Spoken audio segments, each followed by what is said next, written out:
selamat semoga sehat. Terima kasih buat panitia. Iya. Atau di itu di dark. Terima kasih juga buat teman-teman yang hadir. Itu nanti atau enggak, kalau saya ini nggak aneh.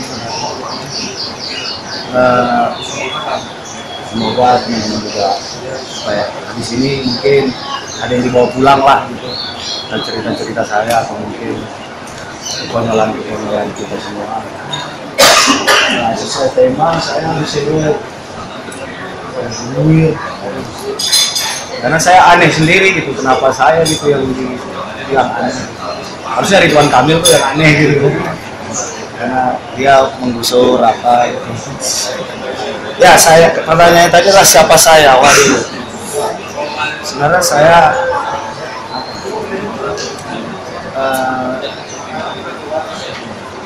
saya bukan siapa-siapa sih, makanya karena takut ada yang datang mungkin gitu.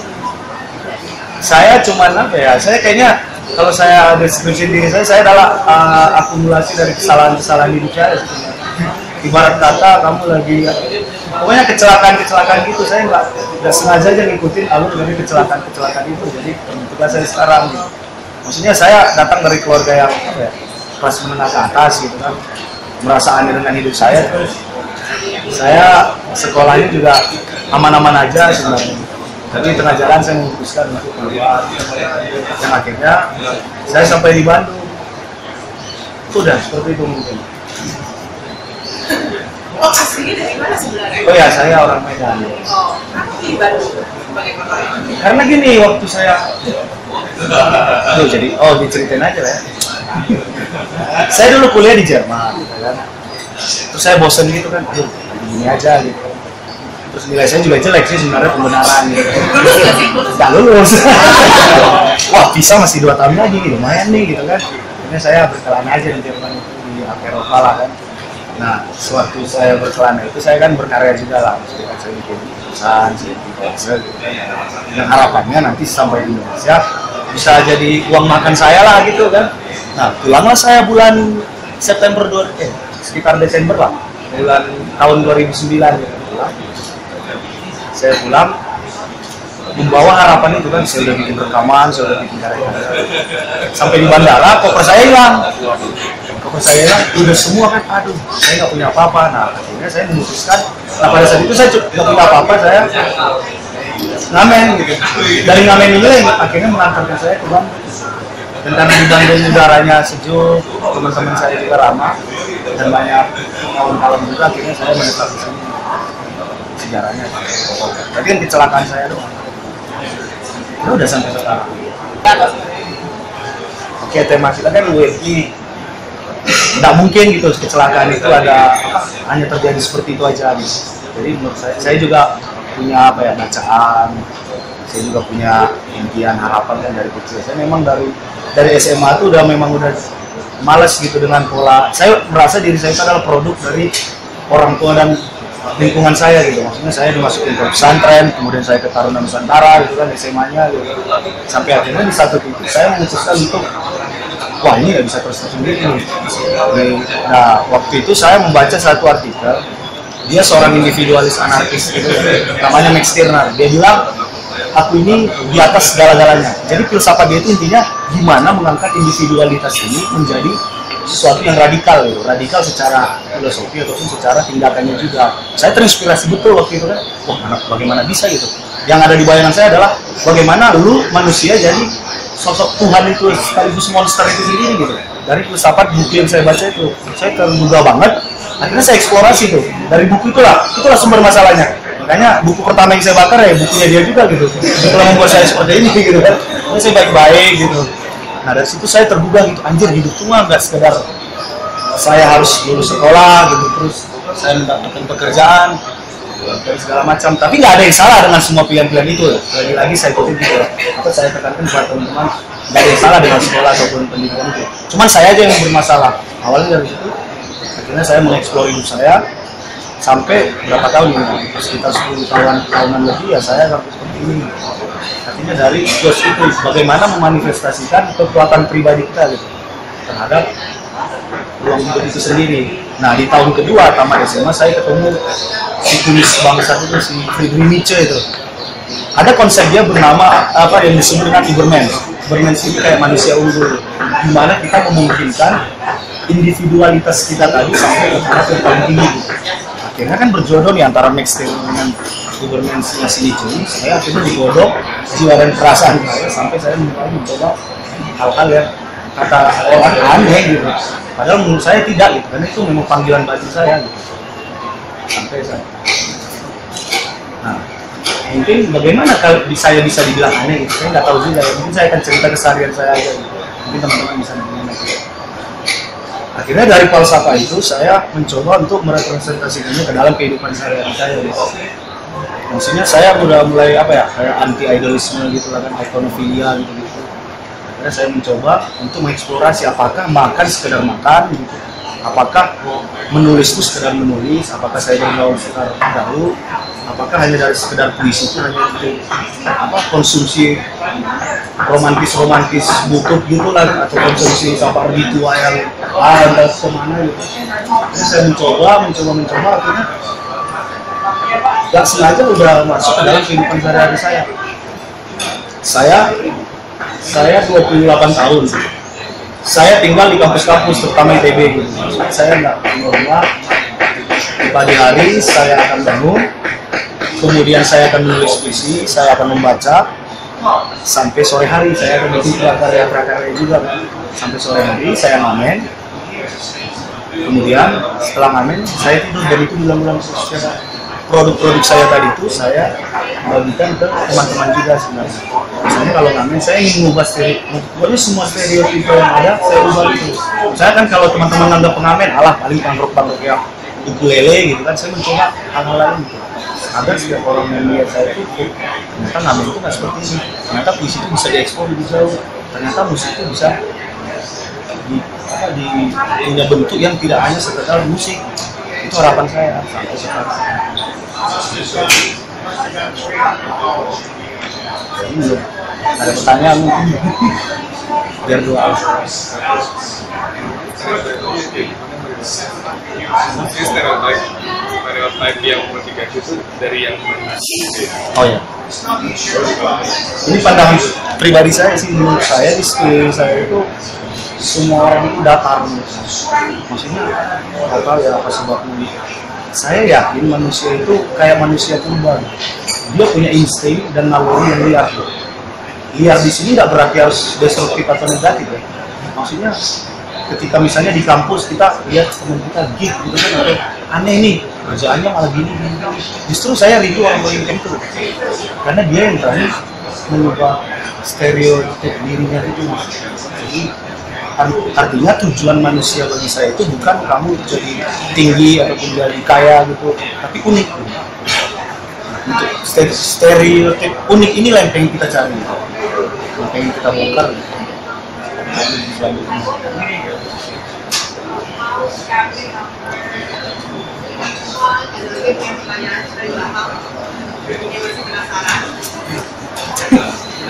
Saya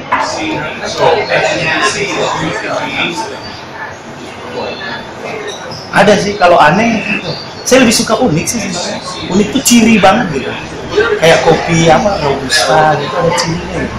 Tapi dia kita nggak bisa lihat ya, seolah-olah hitam gitu. Cirinya ini yang pengen dimunculkan. Kalau aneh itu kayaknya visual gitu.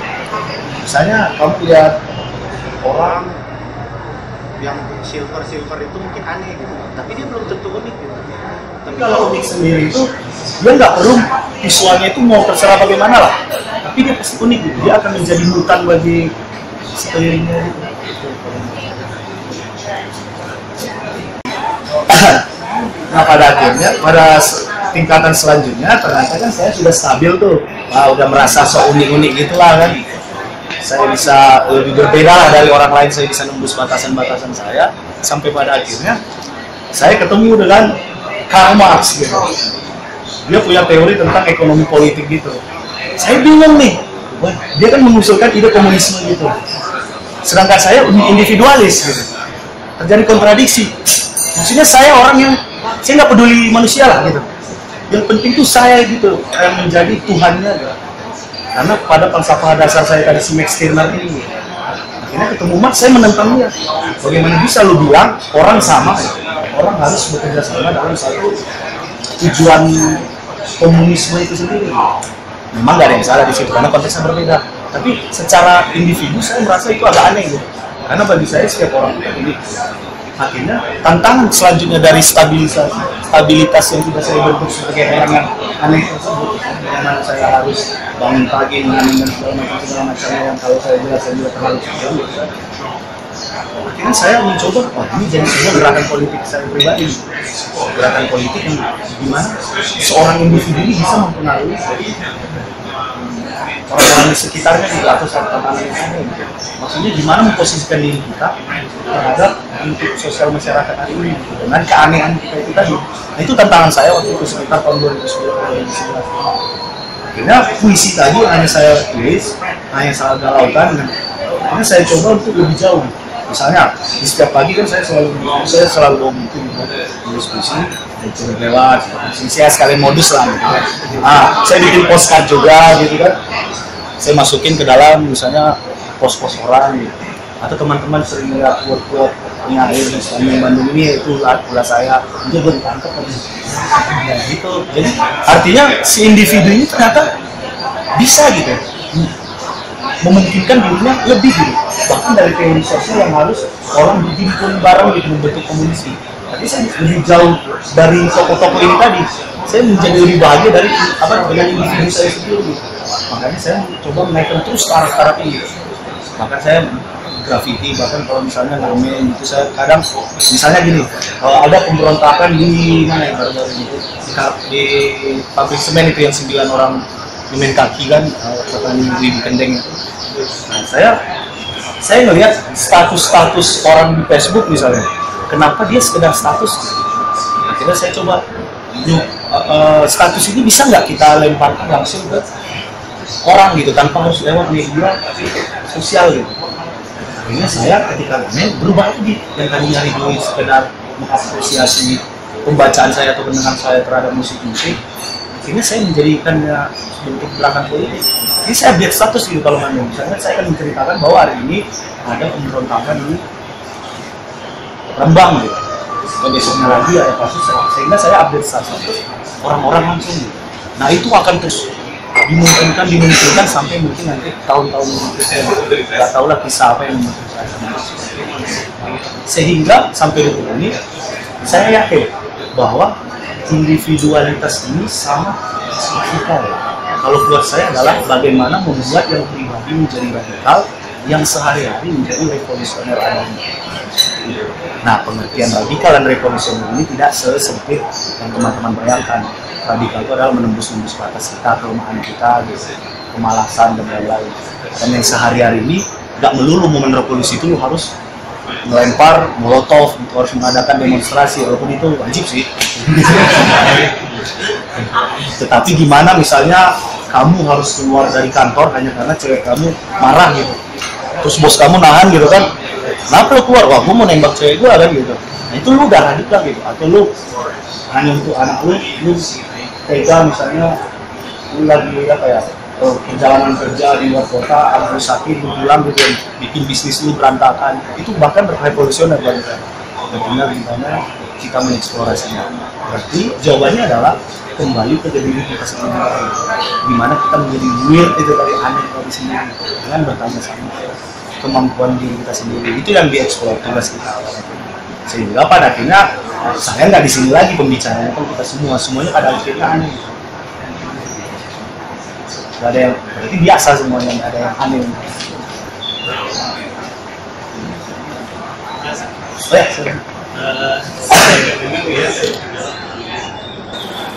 Kalau lu lihat ke belakang, apa itu lu ngerasa sebagai pencarian jati diri? Karena lu larinya tadi ke falsafah, ke bacaan-bacaan yang berat.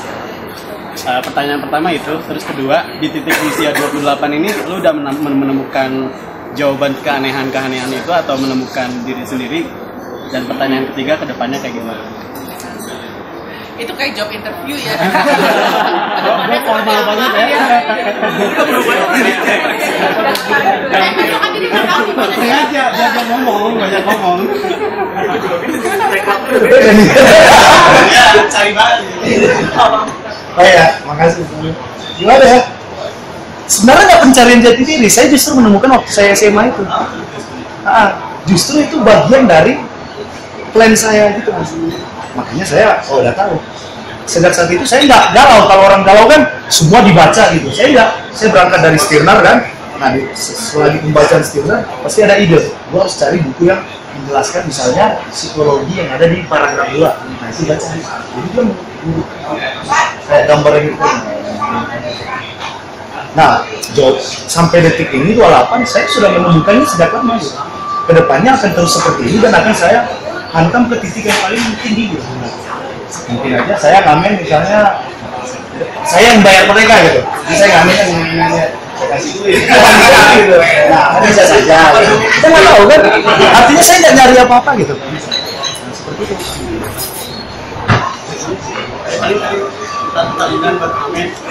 Boleh. Sama kayak gini loh, acara ini kan kalau nggak karena Akbar gitu, saya nggak akan mau acara ini gitu kan. Maksudnya udah jauh dari program politik saya, apalagi lagi BCCF, marketers gitu apa segala macam. Tapi saya ingin mengangkat ketika nanti teman-teman saya serupa sama saya nanya, wah lu main di daerah apa? Di arena-arena kapitalis lo gitu. Loh, kenapa? Gue melakukan ini untuk Akbar dulu. Nah itu yang revolusioner bagi saya. Karena hubungan saya dengan Akbar, saya rela menggadaikan ideologi saya dan pada akhirnya ideologi itu nggak ada gunanya sebenarnya. Gitu. Artinya harga yang saya lihat dari teman-teman baru ini itu justru lebih besar. Gitu. Ketika saya harus ketemu mangrove lagi kan bagus itu ya. Nah, gitu. Saya BCC itu saya benci banget.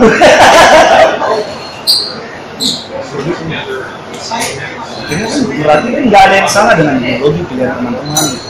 Dimana kita menjadi berkuasa terhadap pilihan kita sendiri. Bisa saja kan teman-teman saya besok banyak banget dilecehkan itu. Cie mainnya di kafe gitu kan. Biasanya juga diburu gitu kan. Wah, kenapa teman-teman saya ini manusia, saya mau menjadi bikin aja alasan-alasan manusia biar sok keren aja. Udah malu.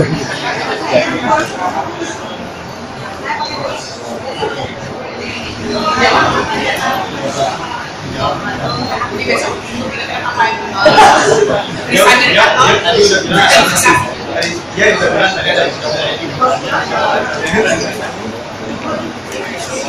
kantor. Waduh, saya nggak kenal sih sebenarnya. Cuman mungkin sepanjang saya di jalan, saya banyak menerima kayak apa ya, represi gitu ya.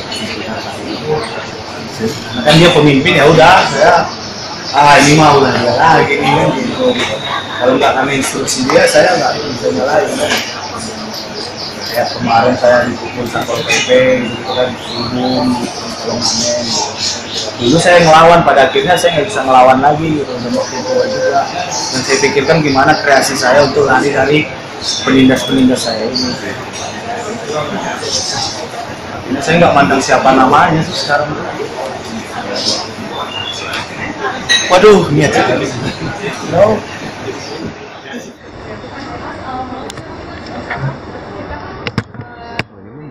Ini bisa banyak ya. Bagaimana kita harus berperilaku, udah ada tuntutan dari misalkan orang tua dan teman-teman. Mas sendiri gimana kok jalanannya buat menjadi unik atau menjadi weird itu dengan harus untuk lingkungan seperti itu ya adalah hambatan-hambatannya. Kayaknya kita bisa untuk menjadi diri kita sendiri. Di sini tuh kayak yang banyak banget sekali lupa ini atau itu. Iya, apa?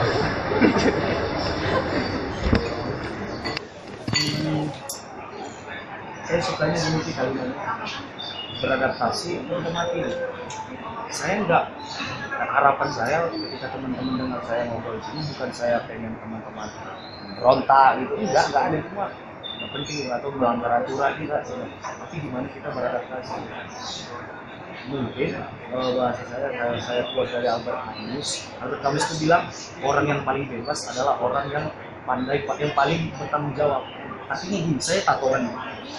udah jelas ini. Ibu saya aja, wah kamu nggak boleh ke rumah, kamu pecat jadi anak. Itu memang udah sampai statementnya seperti itu.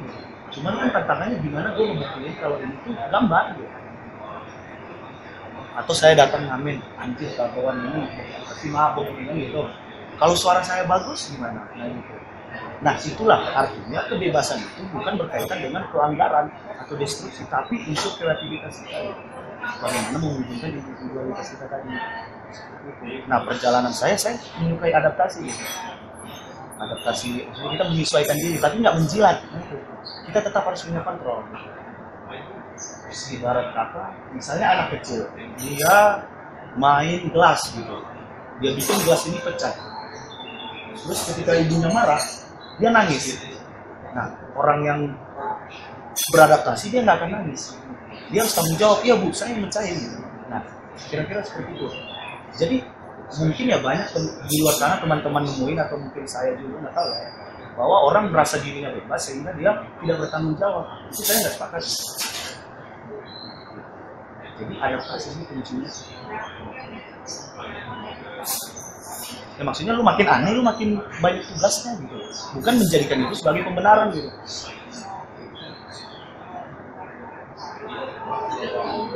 Ya, itu aja kuncinya. Misalnya Mbak nih kan punya imajinasi. Saya yakin di kepala teman-teman ada imajinasi yang banyak gitu. Misalnya Mbak punya imajinasi, gua pengen rambut gua botak gitu. Udah pasti kan? Ya nyokap gua ngomong apa nih kan gitu. Terus aduh nanti di kantor dapat izin nggak ya buat kerja kan gitu. Cuman di situ dituntut kreativitasnya. Jawabannya ya Mbak sendiri yang itu sih. Artinya kalau kata Walt Whitman kita harus menghisap sumsum kehidupan, tapi jangan tersedak tulangnya gitu. Rata-rata dia udah mulai mematikan kita ya ikutin gitu kan. Jadi adaptasi. Gue bener banget ngomongnya. Dapat inspirasi apa ya ini bangun besok orang tua ya. Ya karena saya yakin bahwa setiap orang tuh punya naluri atau fantasi atau imajinasi apapun itu. Maksudnya kalau kita bawa lebih dalam ya maksudnya dia cowok gitu, ada naluri homo gitu, tapi dia takut dengan sekitarnya, kan itu tuntutannya banyak loh kayak gitu. Itu hal dasar atau seksualitasnya gitu. Atau mungkin apa ya impian-impian dia gitu. Nah itu yang pengen apa ya, mungkin posisi saya di sini bisa mengaktifasi itu gitu.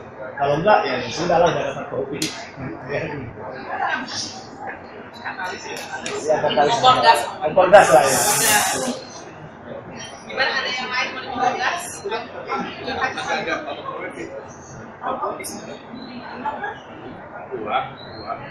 Aduh. Gini. Semua berdasar kembali ke teori tadi, individu tadi.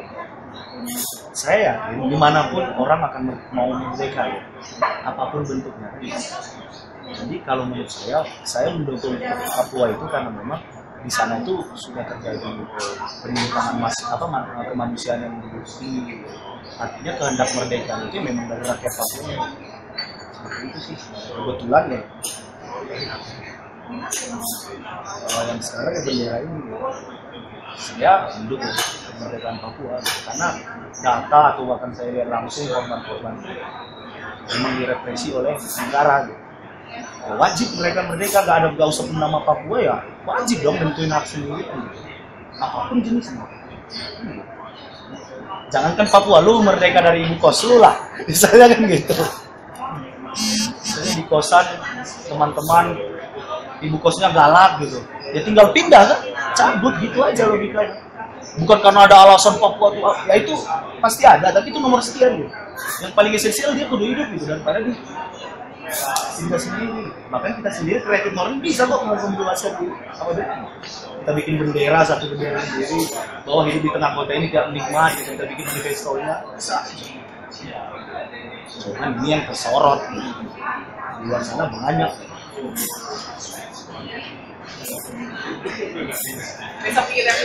Besok gua ditembak nih kayaknya nih.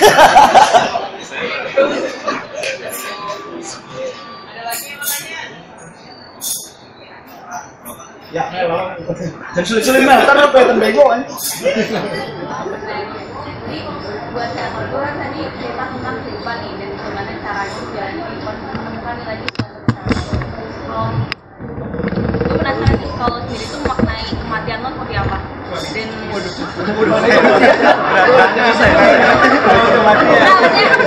ini kan lo bilang gimana hidup dan menjalaninya, nah gue penasaran gimana lo mengakhirinya gitu. Apakah lo berpikir ada agenda politik pasca kematian lo atau apa? Ya, gue nggak tahu, maksudnya ini iseng aja kayak lo dari tadi ngomongin tentang kehidupan, apa lo juga merencanakan sesuatu untuk kematian gitu?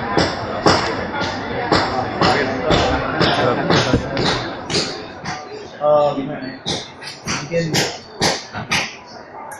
seperti tahun lalu lah ada kabar teman saya bunuh diri. Terus tidak pernah berapa selama saya mengangkat pemakaman paman dari proses dia nutup mata sampai saya mandi dan masukin ke dalam tubuh, saya kayak guncang gitu dengan semua yang kita bicarakan hari ini. Jadi ujung-ujungnya gini kan gitu. Saya mikir kan, gue mau balik ke belakang dan rata udah terbakar ya, nggak bisa lagi balik mau ke depan, kok sia-sia kan gitu.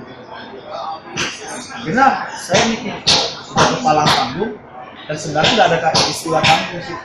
Jadi mati itu pasti,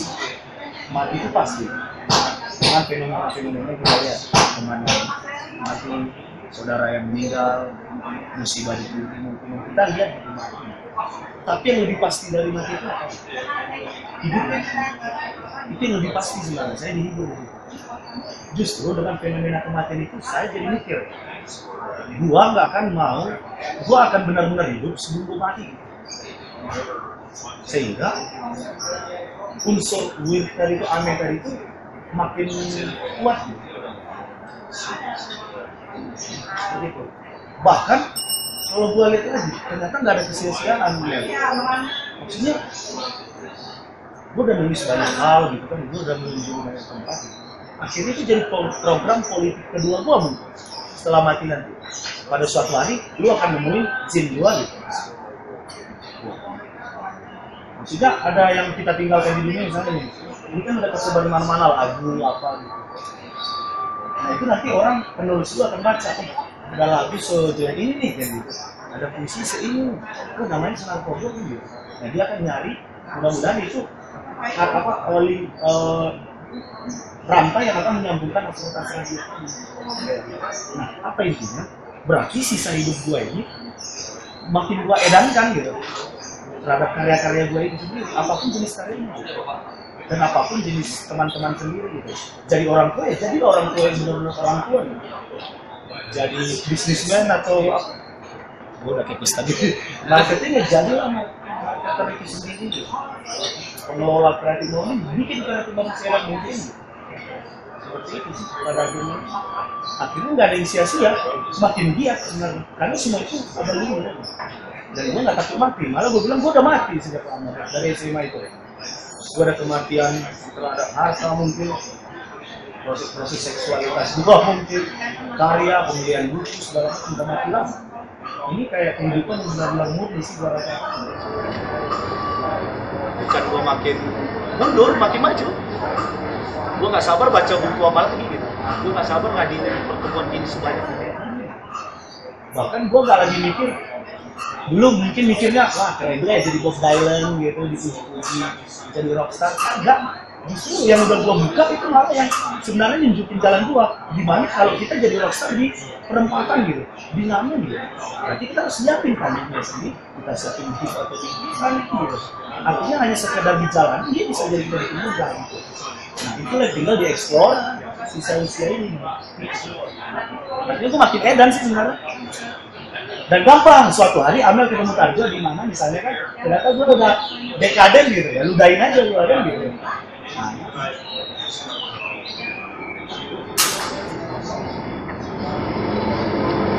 masih ada yang mau nanya? cepat selesai. Kita tutup aja ya berarti Bung ya? Oke, Bang. Tutup ya berarti? Kalau nggak ada pertanyaan. Berarti apa kita sekarang undang nih teman-teman yang udah bawa alat musik nih? Ayo kita nyanyi-nyanyi gitu lebih enak. Nah, lebih enak kan, lebih pewe. Setelah kompor gas, sesi 2. Tanda tangan yang Makasih sesi 1 ditutup. Gimana nih? Apa perlu dibantu? Apa dipegang? Nah ini kan nanti kan teman-teman sebenarnya ini kan alibi aja suruhnya nulis kata. Tadi harapan saya kata-katanya itu yang standar sih, cinta gitu kan. Ini gimana coba, ini kayaknya harapan lu pada dah lulus cepat gitu kan. IPK 4, astaga macam tuh ya. Tapi ini gue gak ada masalah tuh lulus tepat waktu berapa Pak? Yang paling keren ini sih menurut saya. Itu bahkan bukan salah satunya sih. Instruksi itu. Instruksinya. Udah gitu. Tapi kan teman-teman bikin alamat nanti ya saya ini sih nggak enak takutnya yang saya sampaikan itu mengadakannya saya ada harus tanggung jawab moral. Mungkin alamat teman-teman ini akan dikunjungi oleh bingkisan kecil dari saya lah. Tunggu aja lah ya dulu Nggak ditemenin ke depan atuh.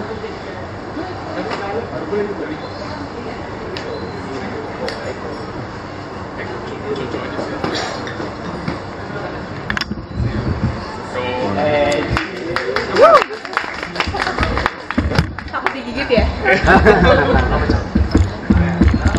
kita ngamen dulu nih cowok sama mereka cowok habis ngamen kan minta duit kita ngamen ya lagu apa ya lagu gua aja lah ya cowok yang gitu lah.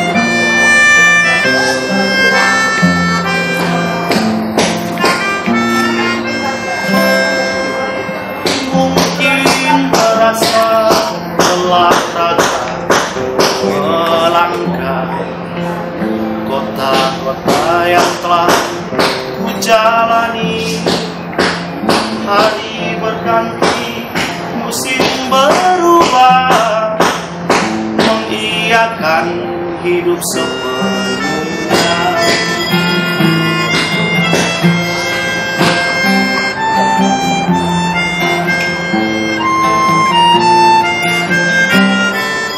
Daratan di belakangku telah terbakar, surga impian tak pernah ada. Musafir tanpa yang tak berpunya, tak takut kehilangan apa-apa.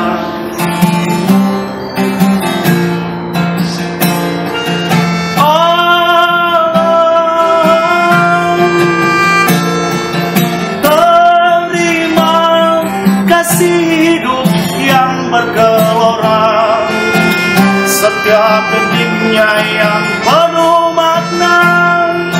Teman terbaik tak pernah lupa, ingatkan aku agar terus memberontak.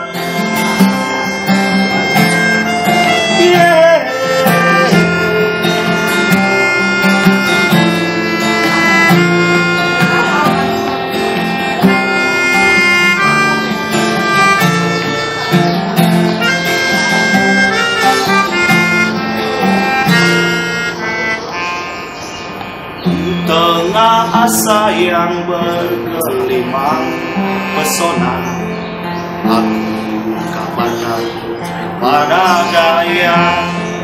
Hari berlalu yang kian sirna, demi hidup tak perlu bertanya.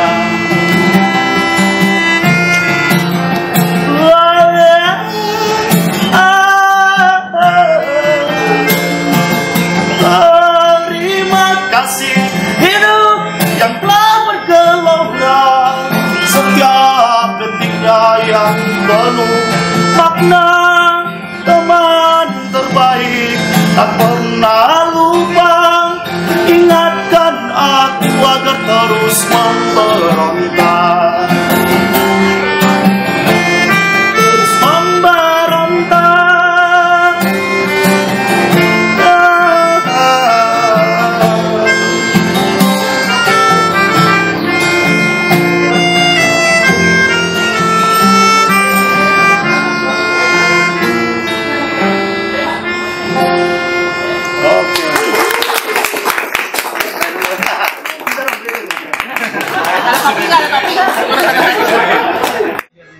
Oh, imagine aja mau nggak? Tapi yang bareng-bareng ya, lumayan nih video.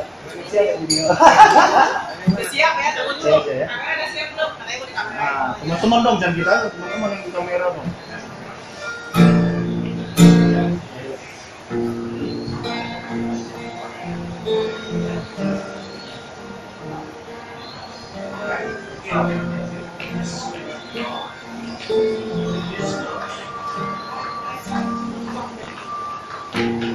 Imagine there's no heaven.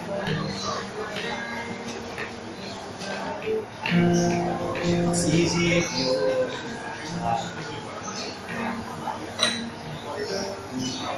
nyanyi dong. No hell below us, but I'm the only sky. Imagine all the people living life in peace. Yeah. Imagine there's no countries. I wonder if you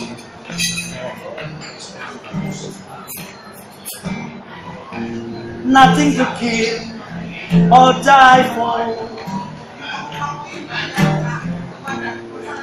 no religion.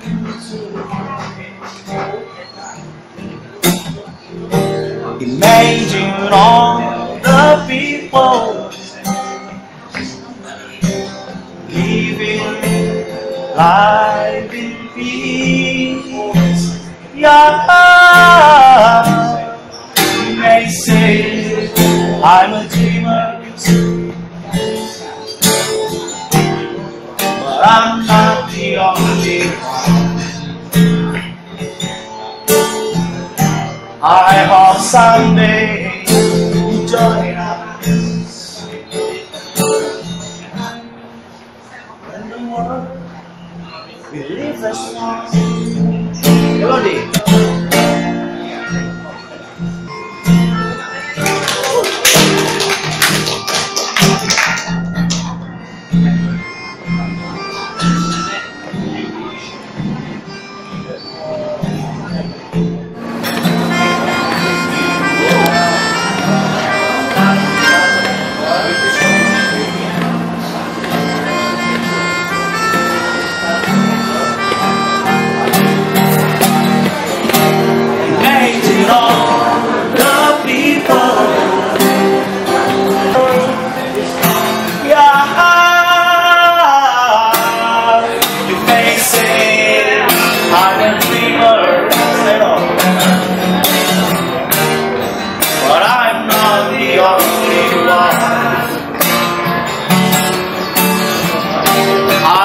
Someday you'll join us, and the world as one. Ya, semoga dunia menjadi satu di bawah cinta. Kreatif Modeling itu keren banget ya. Karena ini kelihatan simpel ya, cuman ngobrol-ngobrol biasa tapi bermanfaat. Kita jadi tahu perspektif baru, pengetahuan baru. teman-teman baru, dan kita juga narasumbernya juga keren. Terus kedepannya sih pengennya bisa dirutinkan lah gitu, nggak ya cuma di sebulan sekali, tapi bisa mungkin bisa diperluas lah se-Indonesia gitu. Kesan gue tentang event yang diselenggarakan sama Creative Morning ini keren banget, apalagi di morning atau di pagi hari yang memang bisa menstimulasi orang untuk lebih kreatif. Jadi pas banget. Terus kedepannya diharapkan cuma sekedar event yang diselenggarakan 1 bulan sekali, tapi bisa jadi weekly atau enggak ada hal yang jauh lebih kreatif lagi. But all bagus banget. Oke, kesan-kesan ini wah acaranya mantap banget ya, seru banget tadi narasumbernya menggugah pikiran nih. Terus apa namanya, semoga acaranya semakin baik lagi, terus semakin bagus, dan juga dapat makanan dan minuman yang enak-enak lagi. Nah, kedepannya kita bisa kolaborasi lagi ya sama Creativepreneur gitu. Saya dari Pepler Bandung pengen ajak kolaborasi juga sama Creative Morning. Semoga kita bisa jadi sama untuk kegiatan berikutnya. Oke. Halo, nama saya Adi. Terima kasih untuk acara Creative Morning hari ini. Sangat menginspirasi bagi hari semangat. Dan semoga kedepannya acara seperti ini makin banyak lagi, bisa lebih menginspirasi orang lain dan bisa menambah teman baru. Ya, selamat pagi. Creative Morning kan oke banget, soalnya kita dapat bicara yang asik, terus ketemu teman-teman baru, dan pokoknya obrolannya seru. Terus buat yang Creative Morning selanjutnya, semoga topik-topiknya makin seru dan kita bisa makin banyak orangnya. Good job. 1, 2, 3.